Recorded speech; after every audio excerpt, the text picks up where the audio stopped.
it was inspired by a devotional that we had gone through. And a young lady told her testimony real short about how her and her husband were out on a sailboat. She manned the sails while her husband had the oar and was able to steer the direction that they needed to go on the ship. Well, she said they switched places about midway through their voyage.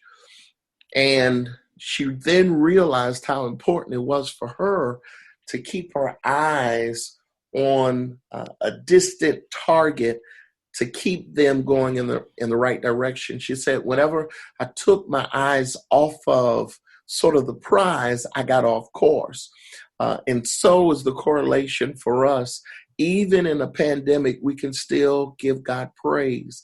We can still worship him. We can still be found faithful in the kind of leadership that we as pastors, as lay leaders bring is so invaluable, because there's a sense of stretching our faith, that people need a sense of hope to know that some way, somehow, we don't know how, we don't know when, but as old folks would say, the Lord will make a way somehow. And so we have to hold on to our faith and exercise it, even in the bleakest of moments.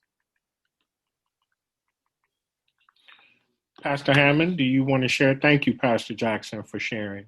Mm-hmm. For Pastor Jackson, first of all, thank you so much for that sermon material. It will be coming to a sermon near you soon. And also, Cortland, I appreciate that I got those 3 points, wisdom, wine, skin, and worship. And that'll be the new series that I work on now. I appreciate that, those words of wisdom that you all just gave.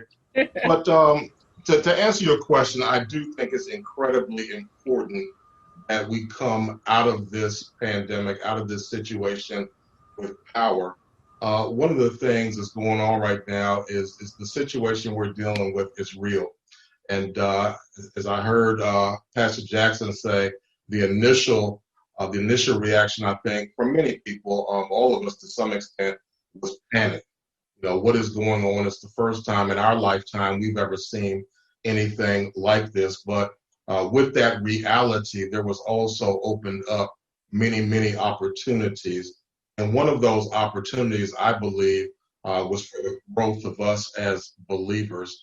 At our church in Springdale, one of the things I constantly share with everyone is that there are 3 levels that we can be at. A lot of times we just look at, am I living a good life or am I living a bad life? But I think it's a little bit more complex than that. I think there's good, better, and best.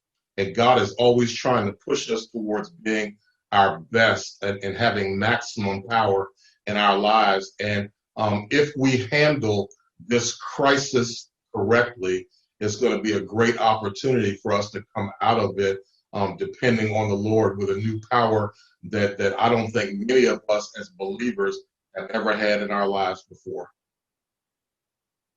And amen.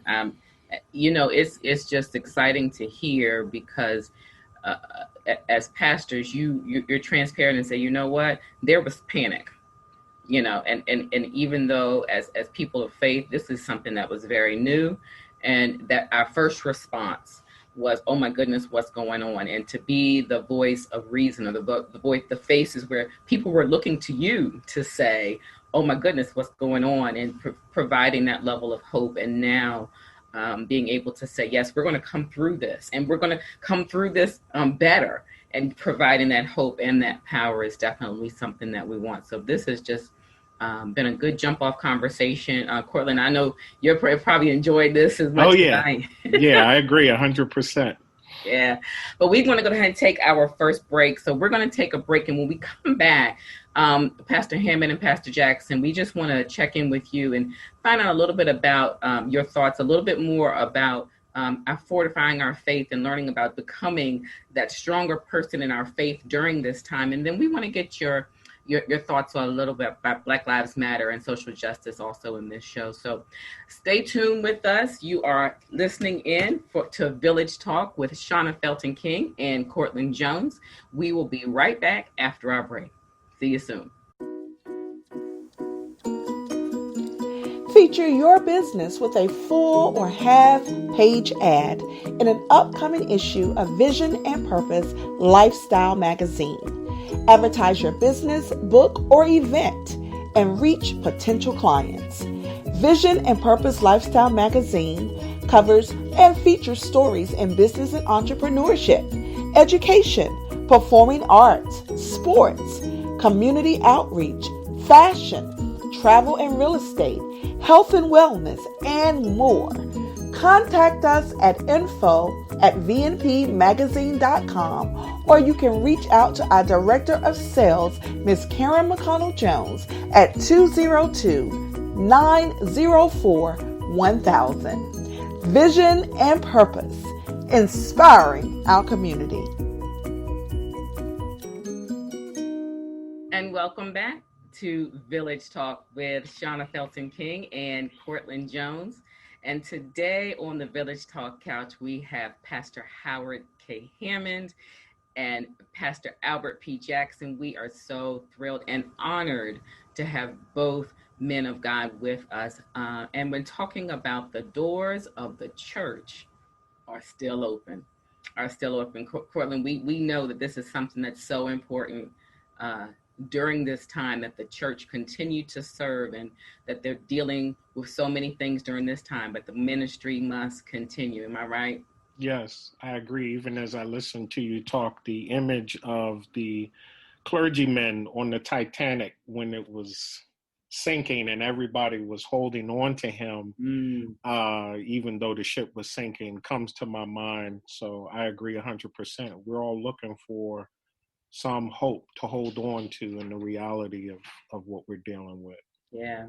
What an awesome responsibility and even burden for some to be able to be in that level of leadership and being called by God, especially during this time. So first of all, Pastor, we thank you for answering God's call and being that voice of hope and power during this time. And so we're going to just continue this conversation. Pastor Hammond, I'm going to come back to you, and I'm curious, in what ways have you seen God reveal himself to you to kind of fortify your faith and inspire you to continue preaching the message of faith during this time?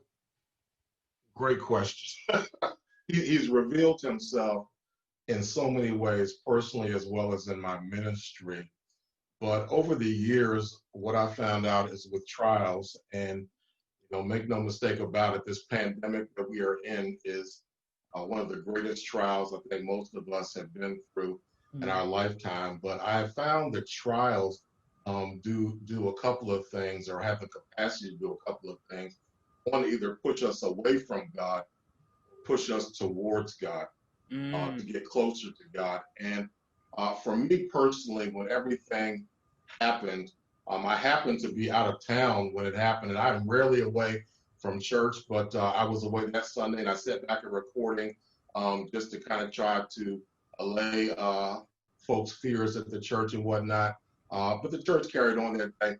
But I asked God during that time when everything first happened. I knew that my spiritual game really needed to be tight. I just knew it, and I knew that as a leader, I wasn't going to be able to negotiate and navigate through this turbulent time that I saw us going into unless I was where I needed to be spiritually.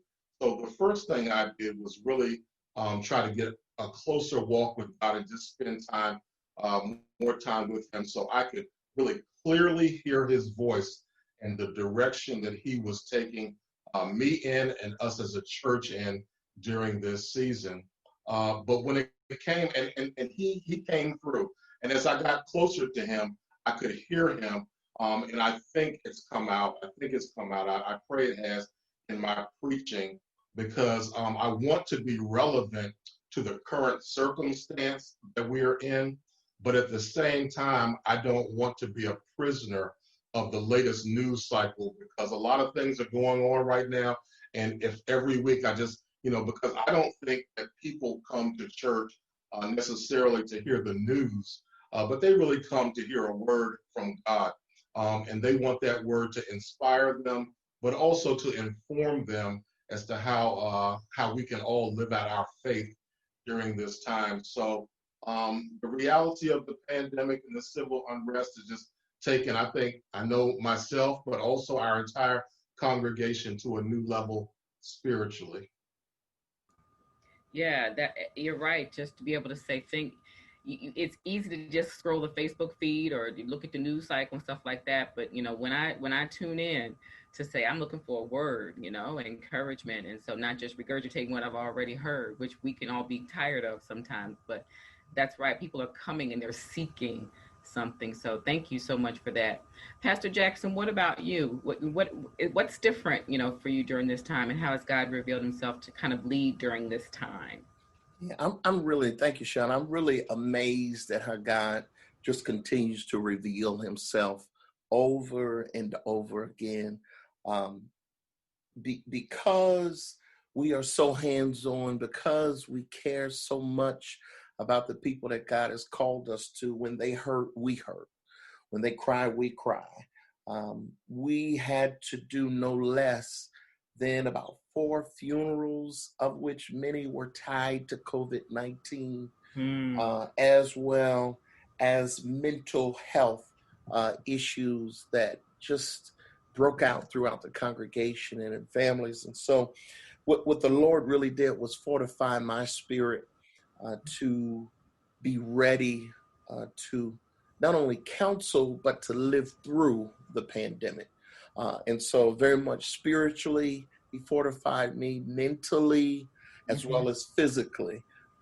We did our Costco runs, and we got our Clorox wipes and Lysol, everything down, had our masks. But in the midst of it all, the Lord was teaching me also that Jesus already died. So you don't have to become Captain Save-'em. You don't have to be the Messiah, but learn how to rest. And here's what the Lord taught me. Learn how to rest in me. Learn how to rest from them. And I'm piggybacking on Pastor Hammond's word earlier. Learn to rest from the media of the pandemic, we're about to talk about racism, police brutality. Learn how to unplug. And so very much in the midst of a pandemic, I took a 2-week vacation and just trusted God to cover his people with some other leaders very capable leaders at Ebenezer Baptist Church. And it was one of the best decisions of my life because I came back fresh with new ideas. But really God revealed himself and helping me to understand I didn't have to have all the answers. And at the end of the day, he is still God. I love that Captain Save-'em reference. I had a thought this week, and it's a quote, and it's a simple statement. The pandemic is challenging all Christians to put their faith to work. And I really believe that this is an invitation for us as God's called to look at how wherever we are in our circumstance, whether it's helping our family member, a neighbor, prayer, you guys had talked about just praying. How can we just make sure that we're actively and engaged in activity that is inviting God to do his part? Because I have been reflecting in the same way on the reality that Jesus already died. And so he didn't call me to save the world. Mm-hmm. It's already been done. My job is to be a positive contributor to it, to be an agent of change. But God himself is the one who determines when to change and how it manifests.